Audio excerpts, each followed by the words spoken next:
Okay, next question I get all the time. Hey, Will, what's an audition? Or what's an audition like? Or how do I get an audition and then from there get the job? Well, that's three different subjects and a lot of information to obtain. So let me give you an idea. An audition is something you get when you submit your picture and resume and perhaps your demo reel, and they say, I think I'd like to have Jane Smith in. Let's get her a side of the script and allow her to come in and read for us. Now, a side, if you can imagine, a whole part of the script, and then there's a side of it. So it's a scene or two, or three, or four. It really depends. In most cases, your agent, or if you self-submit, they'll send you a script and say, get this memorized, get familiar with it, and we'll see you tomorrow, the next day, or even we'll see you in 10 minutes. Meaning you've got the audition, they didn't give you a side, you show up at the audition and they say, here, read this. That's called a cold reading. And that one is the most nerve-wracking because you really have to have your game on. You have to know what you do best. You have to know how to read the scripts, how to read them so they can see your face. Common mistake a lot of times is people read scripts like this. Well, they're there to buy this, not this. So a lot of this information on how to audition, what's an audition like, we're going to give you that information, constantly updating what the latest trends are in auditioning. For instance, self-taping, huge. I've gotten a lot of stuff off of self-taping. I have a studio in my other part of my house, along with this one. I have a voiceover studio and my green screen studio.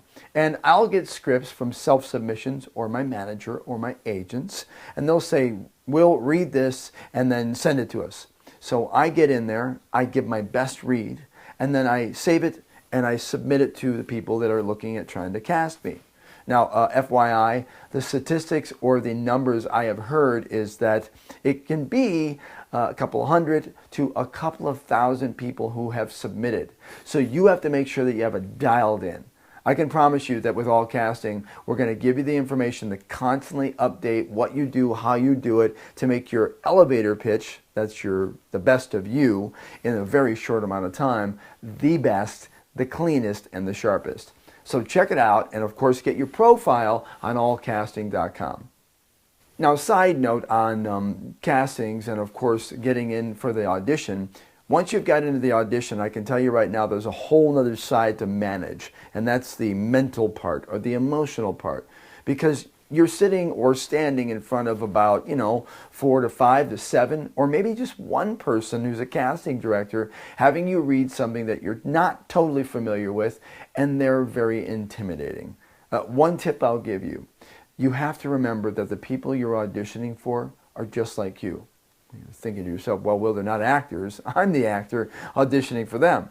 That's true, but they're looking for a job too. See, they have a job of casting this film, this commercial, this print project, whatever it happens to be.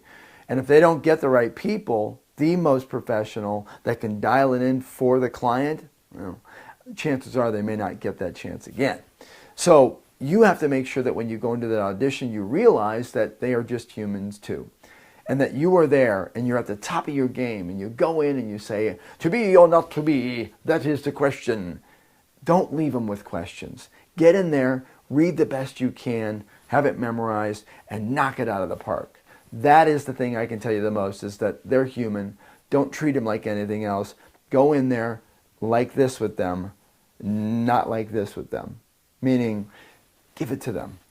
Make them realize you're the one that they want.